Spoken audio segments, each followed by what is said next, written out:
এই সময়ে মানুষের আশা আকাঙ্ক্ষা প্রত্যাশা নিয়ে আমাদের আয়োজন ফার্স্ট ওয়াশ এখন কি চাই। প্রিয় দর্শক, স্বাগত জানাচ্ছি আপনাদের। সাথে আছি দীপ্তি চৌধুরী। স্বাধীনতার 53 বছরে নানা সময়ে নানা আন্দোলন হয়েছে আমাদের এই দেশে। আন্দোলন হয়েছে স্বৈরাচারের বিরুদ্ধে গণতন্ত্রের জন্য, আন্দোলন হয়েছে কৃষক, শ্রমিক, কর্মচারী, পেশাজীবী, সাংবাদিক সহ বিভিন্ন শ্রেণী পেশার মানুষের নানা দাবি দাওয়া নিয়ে। সেসব আন্দোলনে সংঘর্ষ হয়েছে, হাঙ্গামা হয়েছে, আইনশৃঙ্খলা বাহিনী অ্যাকশনে গেছে, হয়েছে বিভিন্ন দলের সাথে দলের, গ্রুপের সাথে গ্রুপের মারামারি ও সংঘাত। এসব ঘটনায় আহত হয়েছেন অনেক মানুষ, নিহতও হয়েছেন অনেকে। কিন্তু গত জুলাই এবং আগস্ট মাসের বিপ্লবে আইন শৃঙ্খলা বাহিনীর হাতে আহত নিহত হওয়ার যে ঘটনা আমরা দেখেছি তা পূর্বের সকল পরিসংখ্যানকে হার মানিয়েছে, ম্লান করে দিয়েছে। স্বাধীনতার পর আর কোনো আন্দোলন, বিপ্লবে এত হতাহতের ঘটনা ঘটেনি। ছাত্র জনতার ন্যায়সঙ্গত আন্দোলন প্রতিহত করার নামে পুলিশ ও অন্যান্য আইন শৃঙ্খলা রক্ষাকারী বাহিনী নিরস্ত্র মানুষের উপর অপ্রয়োজনীয়ভাবে যত্রতত্র, ডানে বায়ে যেদিকে মন চায় সেভাবে গুলি করেছেন। প্রাণঘাতী অস্ত্র ব্যবহার করা হয়েছে। এর চেয়ে অনিয়ন্ত্রিত গুলিবর্ষণের ঘটনা এর আগে কখনো দেখা যায়নি। শুধু পুলিশ, র্যাব, বিজিবি এবং আনসার নয়, পতিত আওয়ামী লীগের অনেক নেতাকর্মীও প্রাণঘাতী আগ্নেয়াস্ত্র ব্যবহার করে হত্যা করেছেন, আহত করেছেন আন্দোলনকারীদের। বেসরকারি মানবাধিকার সংগঠন হিউম্যান রাইটস সাপোর্ট সোসাইটির হিসেব অনুযায়ী 70% মানুষের মৃত্যু হয়েছে গুলিতে। জাতিসংঘের প্রাথমিক হিসাব অনুযায়ী আন্দোলনে নিহতের সংখ্যা 800 জন। বৈষম্য বিরোধী ছাত্র আন্দোলনের নেতা এবং অন্তর্বর্তীকালীন সরকারের উপদেষ্টা মোহাম্মদ নাহিদ ইসলাম জানিয়েছেন, এ যাবৎ আন্দোলনকালে গুলিবর্ষণ এবং অন্যান্য হামলায় নিহত 800 জনের নাম ও পরিচয় পাওয়া গেছে। ছাত্র জনতার আন্দোলনে 89 জন নারী ও শিশু নিহত হয়েছেন। আহত হয়েছেন 18,000 আন্দোলনকারী। আন্দোলনে আহতদের মধ্যে এখনো অনেকে হাসপাতালে জীবন মৃত্যুর সাথে লড়াই করছেন, অনেকে পঙ্গু হয়েছেন। আমাদের আজকের বিষয়, আইন শৃঙ্খলা রক্ষার অজুহাতে কেন নির্বিচারে হত্যা।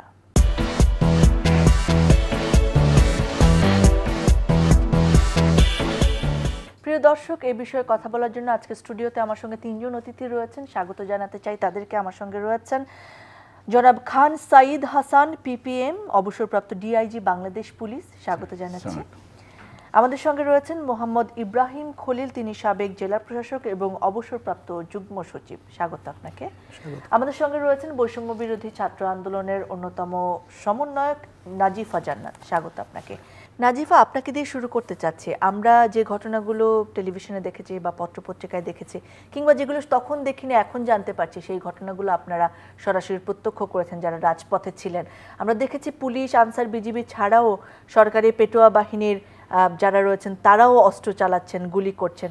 আবার পুলিশ থেকে ছড়া গুলি ছোড়া, টিয়ার সেল মারা, এরকম ঘটনা তো আছেই। হেলিকপ্টার থেকে আমরা দেখেছি যে গুলি ছোড়া হয়েছে, সেখানে বারান্দায় দাঁড়িয়ে থাকা শিশু, নারী সহ অনেকে মৃত্যুবরণ করেছেন। আপনার অভিজ্ঞতা আসলে কি বলে, রাজপথে কি ঘটেছিল? আমি আপনাকে সিগনিফিক্যান্ট একটা তারিখের কথা বলতে পারি, সেটা ছিল 18 জুলাই, যেদিন রামপুরা এবং বাড্ডা এই জোনটা আসলে পুরোপুরি রণক্ষেত্র হয়েছিল। আপনি যেটার কথা বলছিলেন যে পুলিশ, বিজিবি গুলি ছোড়া, টিয়ার সেল ছোড়া, তারপর হচ্ছে আমাদের দিকে সাউন্ড গ্রেনেড ছোড়া হয়েছে এবং ডিরেক্ট আমরা শুটেড হয়েছে আমাদের শিক্ষার্থীরা। আমার পরিচিত অনেকেই হয়েছে। আমি টিয়ার সেলের মুখোমুখি হয়েছি এবং শুধু এটাই ছিল না, আমরা দেখেছি যে পুলিশের সাথে মিলে ছাত্রলীগ এবং ক্ষমতাসীন আওয়ামী লীগের যেই পেটোয়া বাহিনীরা ছিল তারা এবং পুলিশ পাশাপাশি থেকে আমাদের উপরে আক্রমণ করেছে। তো আমি 18 তারিখ দেখেছি যে আমার ক্যাম্পাস হচ্ছে ইস্ট ওয়েস্টের পাশেই একটা কলেজ ছিল, ইম্পেরিয়াল কলেজ। ওখানের একজন, ওর নাম হচ্ছে, আমি ওকে মনে করতে চাই শ্রদ্ধাভরে, সে শহীদ হয়েছে, ওর নাম ছিল জিল্লুর শেখ। তাকে শ্যুট করা হচ্ছিল এবং থামছিল না। মানে যেই শ্যুটটা করা হচ্ছিল ওটা ছোড়রা গুলি ছিল, কিন্তু ছোড়রা গুলি খেয়ে তো 2-1টা গুলি খেয়েও কেউ মারা যায় না। কিন্তু একটা রাউন্ডে আমরা জানি যে 25টার মতো গুলি থাকে, যতদূর আমি জানি। তো ওকে মানে কয়েক রাউন্ড গুলি করা হচ্ছিল ওর বুকে। সেটা পুলিশ করেছিল এবং সে আসলে ঘটনাস্থলেই মারা যায়। তাকে আমরা হসপিটালে নিয়েছি, নেওয়ার পরে আমাদেরকে জানালো যে সে আসলে স্পট ডেড হয়ে গিয়েছিল। তো জিল্লুর শেখকে আমরা দেখেছি এবং আমার সামনেই আমার অনেক সহযোদ্ধাকে দেখেছি যে তাদের মুখের এক সাইড এরকম খসে পড়ছে, মানে এরকমভাবে ওই সাউন্ড গ্রেনেডগুলো বা টিয়ার শেলগুলো এমনভাবে এসে লাগছিল যে তাদের মুখের একটা দিক হচ্ছে চামড়াগুলো খসে পড়ছিল। আমি অনেককে আমার হাতে করে, আমাদের ক্যাম্পাসে হচ্ছে একটা মেডিকেল সেন্টার রয়েছে, ওখানে আমি তাদেরকে নিয়ে গিয়েছি। এবং আমি বলবো যে এটা আসলে একটা বিভীষিকাময় অবস্থা ছিল, যে আমি আমার চোখের সামনে এত রক্ত দেখছি, আমার চোখের সামনে আমি দেখতে পাচ্ছি যে মানে ফিনকি দিয়ে রক্ত ছুটছে। 18 তারিখে এরকম সিচুয়েশন ছিল। আমি তখন আমার ক্যাম্পাসে যখন যেতে চাচ্ছিলাম, আমি রামপুরা ব্রিজে দিয়ে ঢুকতে পারছিলাম না। আমি দেখছিলাম যে পুলিশ তখন শ্যুট করছে, মানে আমি রামপুরা ব্রিজ দিয়ে ঢুকতে পারিনি, আমাকে অন্য রাস্তা দিয়ে আমার ক্যাম্পাসে ঢুকতে হয়েছে।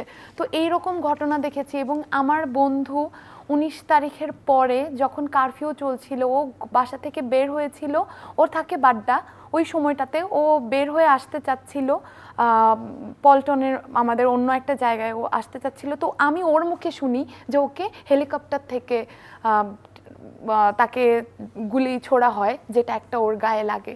তো এরকম আসলে অসংখ্য ঘটনা রয়েছে যেগুলো, এই যে অভিজ্ঞতার কথা বলছেন, আমি আসলে ওইটা যদি একবার মনে করি তাহলে আমি আসলে অনেক রক্ত দেখতে পাই। ভয়ানক অভিজ্ঞতা আসলে। খান সাঈদ হাসান, আপনার কাছে আসতে চাই।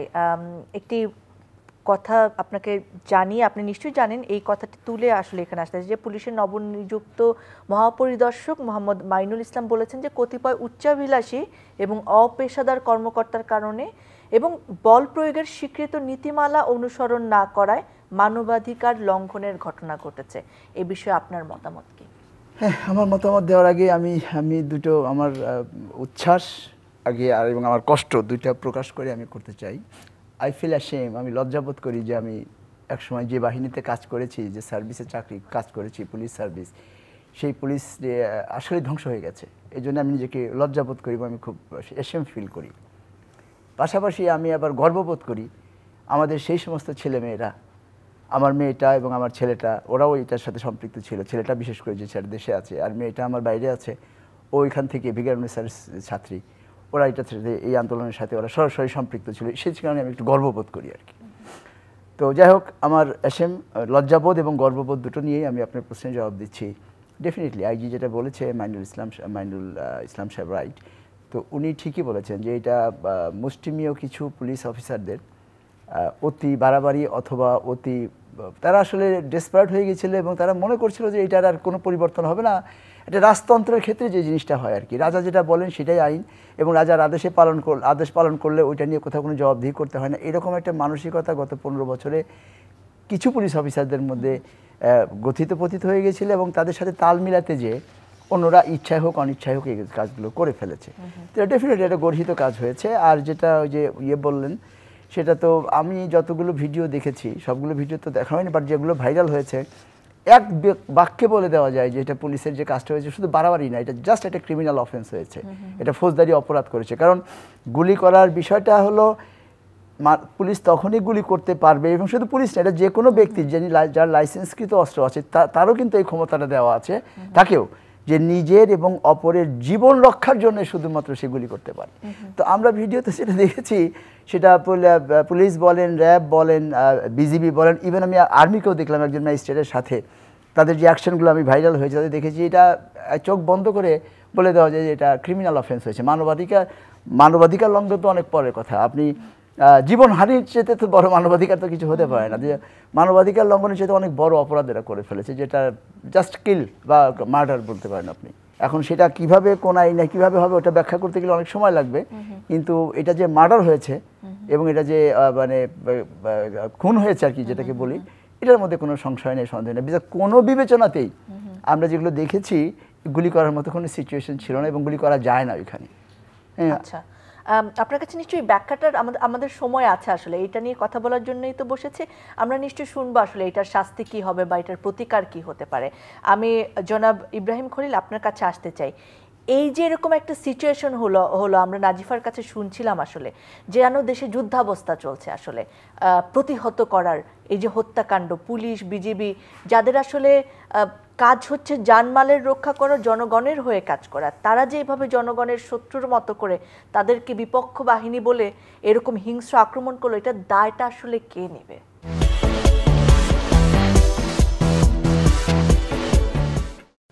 অন্তরের অন্তঃস্থল থেকে ধন্যবাদ জ্ঞাপন করছি এই যাদের জীবন দানের মাধ্যমে এবং যাদের আন্দোলনের মাধ্যমে এই পরিবর্তন আসছে বাংলাদেশে।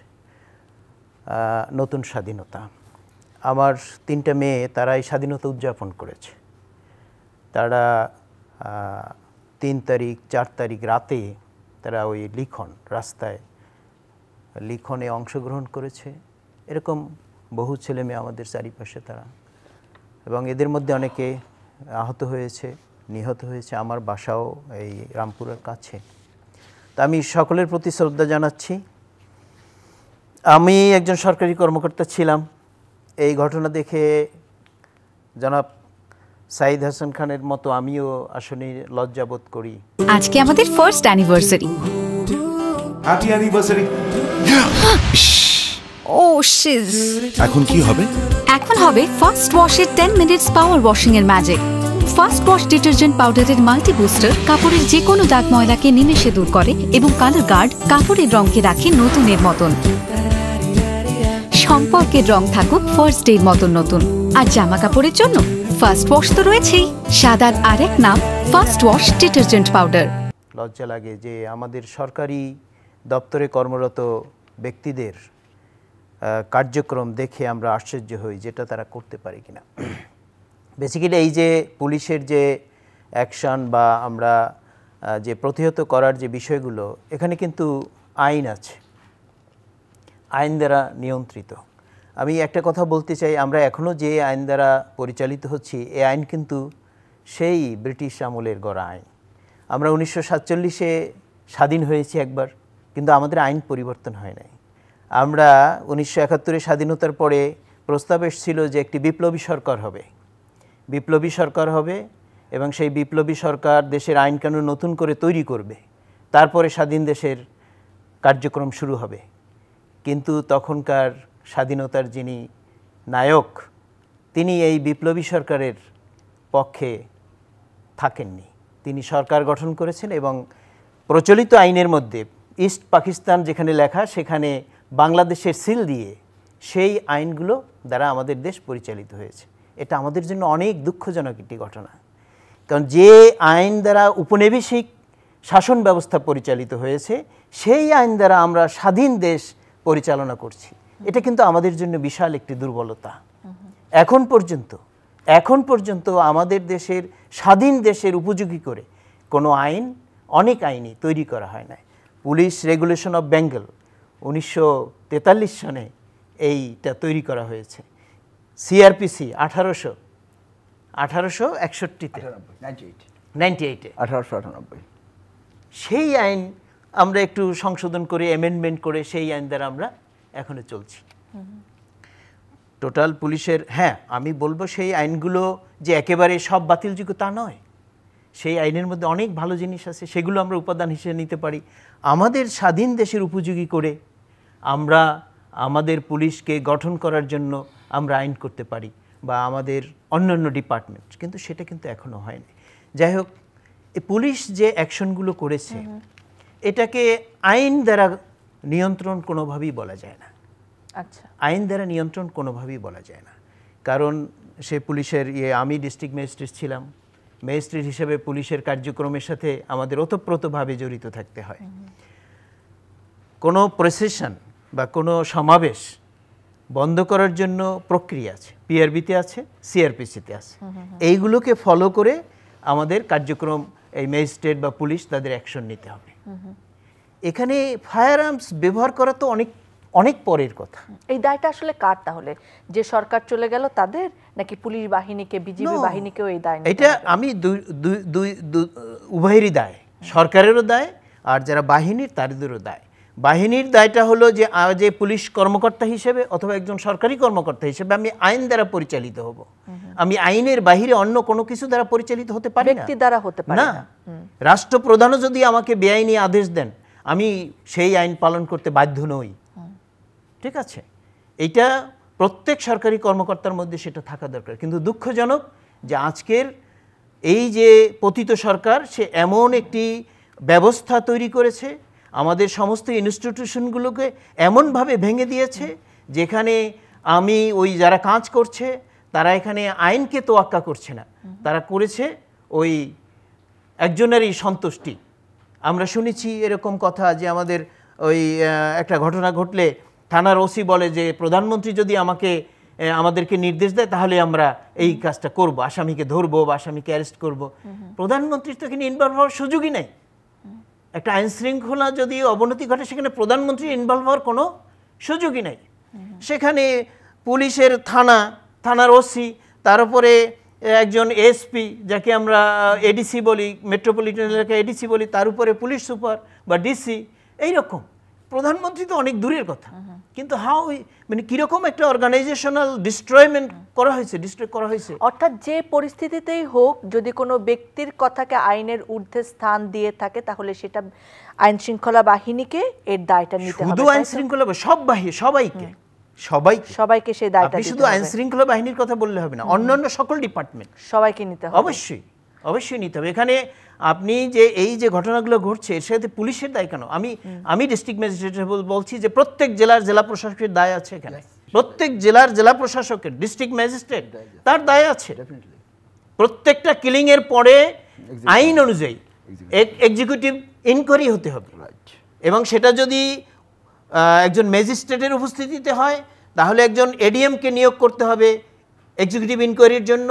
সেটা যদি এডিএম এর উপস্থিতিতে হয় তা ডিস্ট্রিক্ট ম্যাজিস্ট্রেট হিমসেলফ সেটা ইনকোয়ারি করবে। সেটা যদি ডিস্ট্রিক্ট ম্যাজিস্ট্রেটের উপস্থিতিতে হয়, commissioner will come and commissioner will inquire the matter. Otherwise এই যে কিলিংগুলো, এটা কিন্তু একটা হত্যা এবং এটা পার্সোনাল ইস্যুর মধ্যে পড়ে যাবে, দায়ের মধ্যে পড়ে যাবে। একটি গুলি তো আসলে কোনো সাধারণ ঘটনা না। একটি গুলি আমাদের মনে হয় যে একজন আইনশৃঙ্খলা বাহিনীর হোক বা যে বাহিনীর হাতে হোক, একটি অস্ত্র যখন থাকে সেই গুলির হিসেব তো তাকে নিশ্চয়ই দিতে হয়। নিশ্চয়ই আইন আছে একটি গুলি ছোড়ার আগে এবং পরে। আমি একটু খান সাইদ হাসান আপনার কাছে শুনতে চাই, আমাদের পুলিশ বাহিনী হোক, বিজিবি বাহিনী হোক, আনসার বাহিনী হোক, তাদের কাছে যে অস্ত্র দেয়া থাকে, এই অস্ত্রের সাথে যে দায়বদ্ধতা তাদের দেয়া হয় বা যে আইন দ্বারা তাদেরকে বাঁধনে বাঁধা হয়, সে আইন হয়তো সাধারণ মানুষ হিসেবে আমরা অনেকে জানি না। আমরা মনে করি অস্ত্র মানে তার কাছে গুলি করার অধিকারটিও সাথে সাথে খুব সহজলভ্য দেওয়া হয়। সেই আইনটি কি আমাদেরকে একটু জানাবেন আজকে?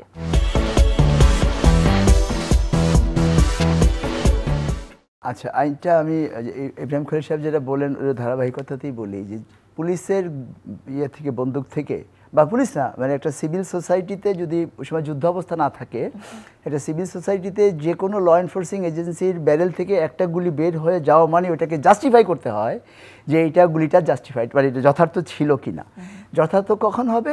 যথার্থ হবে হলে আমি বললাম, আমি কমনার্সদের জন্য, সাধারণ জনগণের জন্য, যেহেতু আমাদের প্রোগ্রামটা তো সাধারণ জনগণকে দেখছি, হয়তো পুলিশ আর ম্যাজিস্ট্রেটটা দেখবে না, বিশেষ করে ওনাদের জন্য, যে জন্য আমি খুব সাধারণভাবেই বলছি। Just it's a matter of common sense. আপনি জাস্ট কমন সেন্স অ্যাপ্লাই করতে হবে যে আপনার গুলি করার আগে এইটা, গুলি করার পরে আপনাকে ওইটা প্রমাণ করতে হবে যে আমি গুলি না করলে either me or anybody else সে মারা যেত, এই জন্য আমি গুলি করেছি। এই সিচুয়েশন আপনাকে গুলির পরে প্রমাণ করতে হবে। সে গুলি কনস্টেবল করুক, সেগুলি বিডিআর করুক, বিজিবি করুক, সেগুলি মিলিটারি করুক, যেই করুক না কেন। মিলিটারি একটা সুবিধা হলো যে ওরা যখন সিভিলে ইয়ে করে আসে তখন একজন ম্যাজিস্ট্রেট সাথে নিয়ে নেয়, যার ফলে দায়টা ম্যাজিস্ট্রেটের কাছে চলে যায়। তো সেই ম্যাজিস্ট্রেট, মিলিটারি না বলে যদি বলি উপস্থিত ম্যাজিস্ট্রেট, তাকে প্রমাণ করতে হবে যে এই গুলিটা যদি আমি না করতাম তাহলে হয় যে অন্য কোনো প্রাণঘাতী হইতো। যদিও আইনে বলা আছে, আপনার রাইট অফ প্রাইভেট ডিফেন্সে যে 100 থেকে পেনাল কোডের 100 থেকে 106 পর্যন্ত ডিটেল বলা আছে ওর মধ্যে, যে আপনি মানুষের জান এবং মাল রক্ষার জন্য আপনি বল প্রয়োগ করবেন। হ্যাঁ, যারা এই মাল এবং জান মানে ক্ষতি করতে আসতেছে সেই আক্রমণকারীদেরকে প্রতিহত করার জন্য আপনি বল প্রয়োগ করবেন। এবং সেই বল প্রয়োগ করতে যদি এরকম পরিস্থিতি হয় যে সেই বল প্রয়োগের ফলে আক্রমণকারী মৃত্যুবরণ করছে, তাহলে সেটা আইনগতভাবে আপনি ওটা আত্মরক্ষার অধিকার বলে প্রমাণিত হবে। এটা হলো আইন, জান এবং মাল। কিন্তু কনভেনশন হলো যে মালের ক্ষেত্রে সাধারণত মেরে ফেলা হতো না, এটা দ্যাটস কনভেনশন। তবে হ্যাঁ, এমন যদি মাল হয় যে ধরেন একটা বিল্ডিং আগুন দিয়ে দিচ্ছে, সেই বিল্ডিংয়ের মধ্যে কিছু লোকজন আটকা পড়ে আছে, তার মানে এই আগুনের বা এই মালের ক্ষয়ক্ষতির পরিণামে কিছু প্রাণহানি হবে। সেই ক্ষেত্রে সেই রকম আক্রমণকারীকে যদি দেখা যায় না, তাকে ওরা আসতেছে 5 জন, আমি আছি 50 জন, বা আমি আছি সংখ্যা আমার সাথে যে অস্ত্র আছে আমি ইজিলি তাদেরকে কমব্যাট করতে পারি উইদাউট ফায়ার, মানে তাদেরকে হত্যা না করে, সেক্ষেত্রে আপনি ওই পর্যন্ত যেতে হবে। যদি দেখেন যে না আমরা এত কম সংখ্যক আছি যে ওই পরিমাণ আক্রমণকারীকে আমরা রক্ষা করতে পারছি না এবং তাদের অ্যাক্টিভিটিসের কারণে আরও প্রাণহানি হবে, দেন অ্যান্ড অনলি আপনি গুলি করতে পারবেন। গুলির অর্ডার কিন্তু আগে থেকে দেওয়া যায় না। আপনি যদি দেখেন যে আপনার চোখের সামনে একজন ব্যক্তি হত্যা করতে যাচ্ছে এবং তাকে নিবৃত করার জন্য আপনার ওইটা প্রয়োগ করা ছাড়া কোনো সামর্থ্য নাই, তাকে ঠেকাতে পারবেন না, ইউ ক্যান ডু ইট। যেটা ওটা তো বলতেছি যে কোনো গুলির পরে ওইটা জাস্টিফাইড ছিল কিনা, মানে তুমি যে গুলিটা করেছো তোমাকে এটা প্রমাণ করতে হবে যে গুলি না করলে আমি অথবা অন্য কেউ মারা যেত, সেইটা প্রমাণের জন্যই এই যে ম্যাজিস্ট্রেট করে যেটা আমাদের এক্স-ডিসি সাহেব বললেন, উনি তো দুটা জেলার ডিসি ছিলেন, সিরাজগঞ্জ এবং রাজশাহীর মতো জেলায়, যেমন আমার নিজের জেলা সিরাজগঞ্জ, আমি জানি ওনার একটি মানে ওনার উনি এই ধরনের আইন জানা DC, to tell you very frankly with all respect, due respect বলছি, খুব কম পাবেন এখন। সাইদ হাসান সাহেব যে কথা বলছেন তার সাথে একটু অ্যাড করে বলি, সেটা হলো যে এই যে পুলিশ ডিপ্লয়েড যেটা হচ্ছে এখানে কিন্তু যে মেট্রোপলিটন এরিয়ার জন্য ম্যাজিস্ট্রেট লাগে না, কিন্তু মেট্রোপলিটন এরিয়ার বাইরে কোনো প্রসেশন বা কোনো যদি করতে হয় সেখানে পুলিশ ডিপ্লয়েড করলে এসপি সাহেব কী করবেন, ম্যাজিস্ট্রেট চাহিদা করবেন। যদি ম্যাজিস্ট্রেট দেয়া সম্ভব না হয় পুলিশ একা যাবে, কিন্তু সেখানে যদি কোনো ঘটনা ঘটে ঠিক আছে সেটার এক্সিকিউটিভ ইনকোয়ারি করতে হবে। কিন্তু পুলিশের যে অ্যাকশনেরই কতগুলো আইনেই তাকে করে দেয়া আছে। ফার্স্ট রোতে থাকবে বাঁশের লাঠি নিয়ে, একদম বাঁশের সাইজও বলা আছে, পিআরবিতে বাঁশের সাইজও বলা আছে, কতখানি লম্বা হবে বাঁশ, কতটুকু হবে সারকামফারেন্স কতটুকু হবে এটাও বলা আছে। বাঁশের লাঠি নিয়ে ফার্স্ট রোতে থাকতে হবে। প্রথমেতে ওয়ার্নিং দিতে হবে যে তোমরা এই প্রসেশন করো না, ভেঙে যাও, তোমরা ভেঙে যাও, ঠিক আছে, ভেঙে যাও, আমরা তোমাদের বিরুদ্ধে অ্যাকশন নেব, নানান রকমই আছে। ওয়ার্নিং দিতে হবে। ওয়ার্নিংয়ে যদি তারা না যায় লাঠি চার্জ করতে হবে। লাঠি চার্জ 1-2 জনকে করলে যদি ডিসপার্স হয়ে যায় ওকে, ঠিক আছে। গুলির ইউজটা হলো একেবারে শেষ মুহূর্তে, যদি আমি দেখি যে এমন অবস্থা যে আমাদের জীবন বিপন্ন, মানুষের আমাদের জীবন অথবা অন্য মানুষের জীবন বিপন্ন, তখন গুলির ইউজের এটাই আসে। সেই গুলিটা কিন্তু ওই যে আপনি যেটা বলেছেন যে কার্টুস, সে থানা থেকে তো অস্ত্র বুঝে নিয়েছে, সে কয়টা ব্যবহার করেছে সেটা আবার কয়টা আছে, মানে সরাসরি ভাবে এই আন্দোলনে যা হয়েছে সেটা হত্যাকাণ্ড, সেটা হয়তো পুলিশের পোশাক পরে করা হয়েছে, কিন্তু তারা কোনো গুন্ডা বাহিনী থেকে আলাদা কিছু করেনি, কোনো সেকেন্ড থট নাই। আমরা তো বিভিন্ন ভিডিও দেখেছি, পুলিশের উপস্থিতিতে আমরা দেখেছি পুলিশ দাঁড়িয়ে আছে, হেলমেট পরা এক ধরনের লোক গিয়ে ছাত্রদেরকে পিটিয়েছে, নির্মমভাবে পিটিয়েছে, ধারালো অস্ত্র দিয়ে কুপিয়েছে, আমরা দেখেছি গুলি করেছে। পুলিশের সামনে এগুলো করতে পারে? দর্শক, পুলিশ সদর দপ্তরের তথ্য অনুযায়ী আন্দোলনের সময় এবং পরে 44 জন পুলিশ সদস্য নিহত হয়েছেন। পতিত আওয়ামী লীগের শতাধিক নেতা ও কর্মীও নিহত হয়েছেন ও জনরোষ ও প্রতিহিংসার শিকার হয়েছেন। আন্দোলনের সব মৃত্যু এবং হত্যাকাণ্ড আমাদেরকে ব্যথিত করেছে ক্ষুব্ধ। এসব হত্যাকাণ্ড নির্যাতন আন্দোলনকে দমাতে তো পারেইনি, বরং এক একটি মৃত্যু ছাত্র জনতাকে আরো শক্তিশালী করেছে। এর প্রমাণ তো আমরা পাই পতিত সরকারের স্বরাষ্ট্রমন্ত্রীকে জানানো পুলিশ কর্মকর্তার বয়ানে। গুলি করে করে লাশ নামানো লাগছে, কিন্তু এমনিতে মর একটা আহত হয় একটাই যায় স্যার, বাকি ডিজাইন। এটা হলো স্যার সবচেয়ে বড় আতঙ্কের এবং মানে দুশ্চিন্তার বিষয়। আমরা তো দেখেছি কি নির্মমভাবে গুলি করে মেরে ফেলা হয়েছে নিরস্ত্র আবু সাইদকে। একটি স্বাধীন দেশে এভাবে একজন ছাত্রের বুক ঝাঁঝরা করে দেওয়ার ঘটনা কি কেউ কোনোদিন ভুলতে পারবে?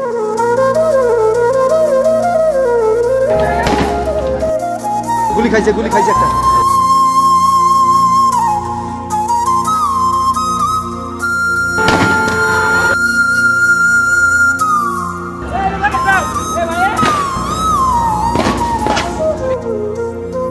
মানুষকে পানি পান করানোর মাহফুজুর রহমান মুগ্ধর মতো কিশোরকে হারানোর বেদনা কিভাবে ভুলবে তার স্বজনরা?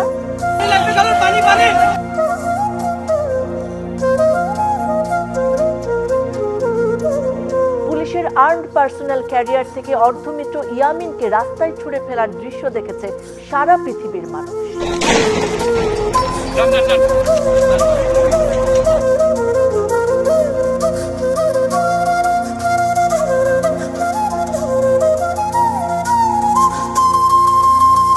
এরকম প্রতিটি মৃত্যু ও হত্যার রয়েছে পৃথক পৃথক নিষ্ঠুরতা ও বিভৎসতার কাহিনী। বৈষম্য বিরোধী ছাত্র আন্দোলনের এই সরকারি দল, পুলিশ, র্যাব ও বিজিবির দমন পীড়ন ও হত্যাকাণ্ড দেখে মনে হয়েছে দেশে যেন যুদ্ধাবস্থা চলছে। এরকম নৃশংসতার দায় কার? সময় বদলে যায়, কিন্তু সৌন্দর্যের সংজ্ঞা বদলায় না। রূপ বদলে যায়, কিন্তু আভিজাত্যের মানে একই থেকে যায়। ঐতিহ্য যখন আপন করে নেয় আধুনিকতাকে, তখন সৌন্দর্য ঠিকই খুঁজে নেয় স্যান্ডেলিনাকে। স্মরণের ছোঁয়ায় তোমার উপমায় বদলে দিলে যে আমার। স্যান্ডেলিনা সো, রূপচর্চায় আভিজাত্য।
আমরা যে কোনো হত্যাকাণ্ডের বিরুদ্ধে বাংলাদেশ 2000 সালে নাগরিক ও রাজনৈতিক অধিকার বিষয়ক আন্তর্জাতিক চুক্তিতে স্বাক্ষর করেছে।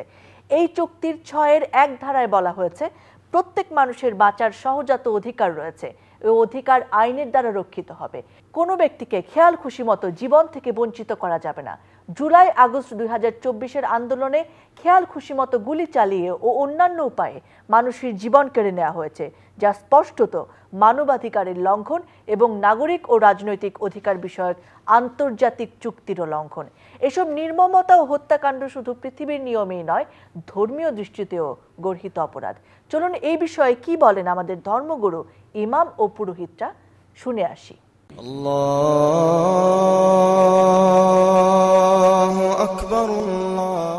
একজন মানুষের মূল্য কত বেশি, পবিত্র কোরআনুল কারিমের সূরা মায়াদার এক আয়াত থেকে বোঝা যায়। মান কাতালান নাফসা বিগাইরি নাফসিন আও ফাসাদিন ফিল আরদ ফাকান্নামা কাতালান নাসা জামিয়া। যে ব্যক্তি কোনো মানুষকে অন্যায়ভাবে হত্যা করল, সে যেন গোটা মানবতাকেই হত্যা করল। হত্যার শাস্তির উপরে পবিত্র কোরআন বলা হয়েছে সূরা নিসার আয়াতে, যারা ইচ্ছাকৃতভাবে কোনো মানুষকে, কোনো মুমিনকে বিশেষত হত্যা করবে, ওমাই ইয়াকতুল মুমিনা মুতাআম্মিদান ফাজাযাউহু জাহান্নাম, তার ঠিকানা হচ্ছে জাহান্নাম, তাকে জাহান্নামের শাস্তি ভোগ করতে হবে। ওয়া গাদিবাল্লাহু আলাইহি ওয়া লা'নাহু, তার উপরে আল্লাহর ক্রোধ, তার উপরে আল্লাহর অভিসম্পাত। ওয়া আ'আদ্দা লাহুম আযাবান আলিমা, এবং আল্লাহ রাব্বুল আলামিন তাদের জন্য যন্ত্রণাদায়ক শাস্তি প্রস্তুত করে রেখেছেন। শুধু আইন শৃঙ্খলা বাহিনী নয়, কোনো মানুষের পক্ষেই, সে যেই হোক, সে আইন শৃঙ্খলা বাহিনী হোক বা সাধারণ জনতা হোক, রাজনীতিবিদ হোক, অন্য যে কোনো পক্ষের, যে কোনো দলের, যে কোনো মতের লোক হোক না কেন, কোনো মানুষকে বিচারিক আদালতে সাব্যস্ত হওয়ার আগ পর্যন্ত অন্যায়ভাবে কাউকে গুম, খুন, হত্যা করা, এটা কোনোভাবেই কোরআন সুন্নাহ সমর্থন করে না। এমনকি পুলিশ, রেপ সহ আইনশৃঙ্খলা বাহিনীর যে কোনো সদস্য হত্যা করলেও এটা জঘন্যতম অপরাধ। সাম্প্রতিক আন্দোলনে নির্বিচারে গুলি হত্যাকে কোনোভাবেই কোরআন সুন্নাহ সমর্থন করে না, আমরাও সমর্থন করি না। দেশের সুস্থ বিবেকবান মানবতাবাদী মানুষ যাদের মধ্যে ন্যূনতম বিবেকবোধ রয়েছে তারা কেউ নির্বিচারে গুলিকে, হত্যাকে কোনোভাবে সমর্থন করতে পারে না। মানুষ হত্যার ব্যাপারে সনাতন ধর্মে কিছু বিধান দেওয়া হয়েছে। সবচেয়ে বিধানগুলি দেওয়া হয়েছে মনুসংহিতাতে, স্মৃতিশাস্ত্রে বিশদভাবে বর্ণনা করা হয়েছে। স্মৃতিশাস্ত্রের মনুসংহিতাতে আরও বিশদভাবে বলা হয়েছে যে মানুষ হত্যা হচ্ছে সবচেয়ে বড় মহাপাপ। সনাতন ধর্মে হত্যার শাস্তি হচ্ছে অনন্তকাল, মৃত্যুর পরবর্তীতে অনন্তকাল নরক ভোগ করা। যে নরক ভোগের পরে তার কোনো মুক্তি নেই, তার কখনো তার হিন্দু সনাতন ধর্মে পুণ্যজন্ম বলে একটা প্রথা আছে, সেখানে তার পুণ্যজন্ম তো নেই। যদি কোনো পুণ্যজন্ম থাকেও তাহলে তাকে কীট হয়ে জন্ম নিতে হবে এবং সেই কীট হয়ে তাকে আজীবন বসবাস করতে হবে এবং কীট হয়ে মৃত্যুবরণ করে আবার তাকে নরকে যেতে হবে। অতএব মানুষ হত্যা করা যাবে না, সেটা সনাতন ধর্ম হোক আর অন্য যে কোনো ধর্মেই হোক। আইন শৃঙ্খলা রক্ষাকারী বাহিনী আমাদের সেবক, তারা আমাদের সেবা দিবে, আমরা তাদের সেবা নিব। তারা কিন্তু নির্বিচারে আমাদের মানুষকে বা যে কোনো মানুষকে কোনো অন্যায়ভাবে মারতে পারে না। অন্যায় করলে তার শাস্তি তারা আদালতের মাধ্যমে সেটা দিবে, কিন্তু তারা নির্বিচারে মানুষকে মারতে পারে না। নির্বিচারে যদি মানুষকে মারা হয় তাহলে সেটা হত্যার শামিল বলে গণ্য হয়। সনাতন ধর্মে তাই বিশ্বাস করে। দর্শক, সরকার পতনের পর আমরা সামাজিক যোগাযোগ মাধ্যমে দেখেছি 2013 সালের 5ই মে হেফাজতে ইসলামের শাপলা চত্বরের অবস্থান কর্মসূচি ভেঙে দিতে, ছত্রভঙ্গ করতে আইন শৃঙ্খলা বাহিনীর অ্যাকশনের দৃশ্য।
কি নির্মম, কি নৃশংসভাবে দমন করা হয়েছিল হেফাজতের ওই আন্দোলন।